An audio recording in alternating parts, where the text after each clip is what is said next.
The Ramayana, Part 3, Brahmarshi Vishwamitra. Vishwamitra was a Brahmarshi. He was first a Kshatriya king. His growth as a Brahmarshi is a long story. Long ago, there lived a great man called Kusha. He was a Manasaputra of Brahma. That is, he was born in Manas, the mind of Brahma. He had 4 sons, Kushamba, Kushanabha, Adurtarajasu, and Vasu. When they had grown up, Kusha addressed them thus: My sons, hereafter establish your own kingdoms and rule righteously. They obeyed him. Kushamba became the king of Kaushambi, Kushanabha of Mahodaya, Adurtarajasu of Dharmaranya, and Vasu of Girivraja. And they all were righteous rulers. Kushanabha had a son Gadi by name, and Kaushika was Gadi's son. Kaushika once undertook a tour of the world with an army of 1 Akshohini strong. It had 4 wings, one of elephants, the second of chariots, the third the cavalry, and the fourth the infantry. 1 Akshohini army comprised 21,870 chariots, 21,870 elephants, 65,610 horses, and 1,09,350 foot soldiers. As he travelled long, Kaushika left behind many lands, rivers, and mountains and reached the hermitage of Sage Vashishta. Vashishta was one of the sons born of the mind of Brahma. He was one of the Saptarishis, one of the 7 sages of Vaivaswata Manvantara. He was the progenitor of a Gotra, that is, the founder of a vast lineage. He was a mighty sage who had overcome Rakshasas by his effulgence and rescued Indra. Arundhati, the daughter of Devahuti, was his wife. He had risen to the very high rank of a Brahmarshi. Vashishta's hermitage was very lovely.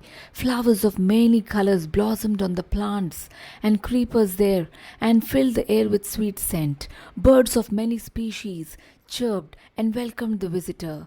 Deer roamed about fearlessly. Siddhas, Charanas, and Gandharvas sported there.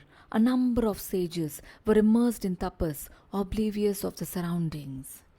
King Kaushika entered the hermitage reverentially. He left the army outside the ashram, went up to sage Vashishta, and bowed to him respectfully. Vashishta blessed the king and made him sit close to him. He made kind inquiries after him, his family, and his people. He then insisted that Kaushika and his retinue should accept the hospitality of the ashram. Kaushika acceded gladly. Vashishta summoned a cow, Shabala by name, which dwelt in his ashram. She belonged to the world of gods. She was Kamadhenu, who could create anything at will. Vashishta prayed to the cow, Sacred Mother, King Kaushika and his retinue are our guests. Bestow a sumptuous banquet on them. And behold, a splendid banquet was ready. The repast awaited them in silver vessels and plates. The plates and cups overflowed with delicious preparations, and honey and ghee and milk and curds. The guests were delighted, and the women folk who had accompanied the king were immensely pleased with this rich banquet. Kaushika's priests and ministers and officers were equally delighted. King Kaushika too was pleased, but he was also astonished that a cow could create so much and so many preparations in a trice. He now coveted the possession of the cow. He prayed to Vashishta, Great Rishi, be pleased to give me this Shabala. But Vashishta did not have the authority to give away the cow.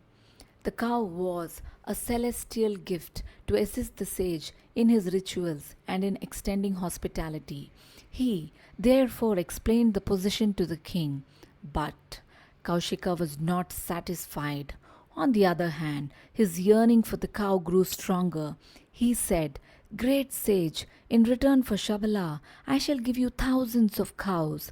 I shall present heaps and heaps of gold coins. Let me have Shabala.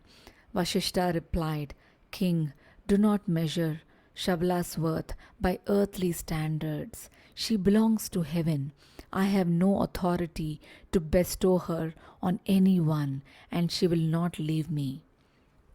King Kaushika was furious. He now grew obdurate, and his discretion dimmed. He said, Vashishta, because you are a Brahmarshi, I respectfully requested you to give me the cow, but you have declined. You better know that I am the monarch of this kingdom, and all the wealth belongs to me. I shall use force and take away Shabala. Let us see how you will prevent me.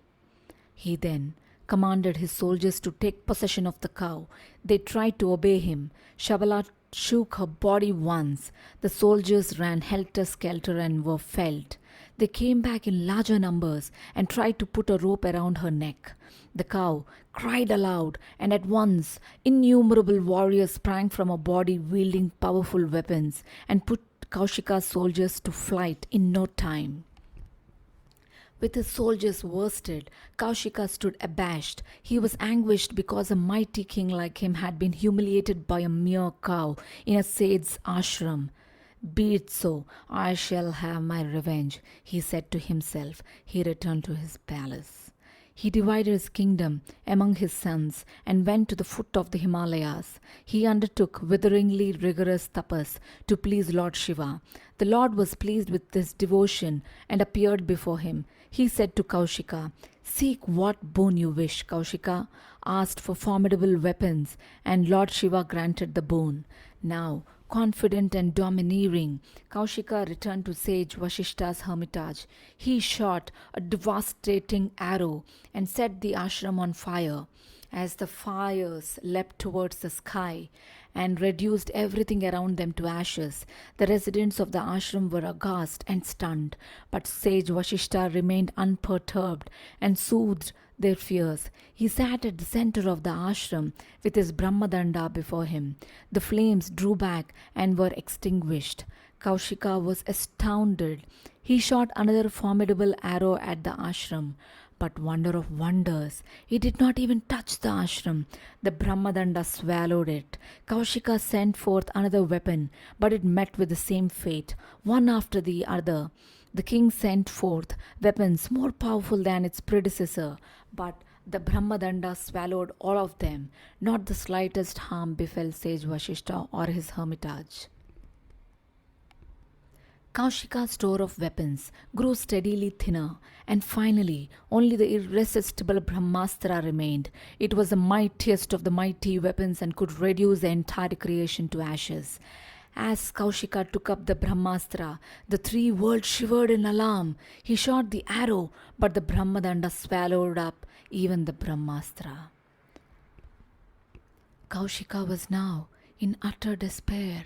Realization now dawned on him. Vashishta had Brahmabala, which is Satvika Bala, the strength of the mild and the gentle, and his own was Rajasabala, the strength of the passionate and the domineering. He realized that Rajasabala was nothing before Satvika Bala. So there was only one thing for him to do, and that was to acquire Satvika Bala. He decided to perform tapas.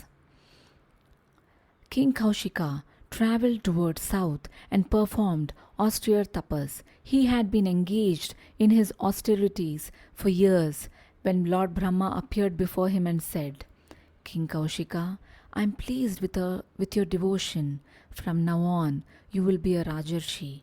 But Kaushika was not satisfied. He wanted to become a Brahmarshi. So, once again, he took up the tapas of severest kind.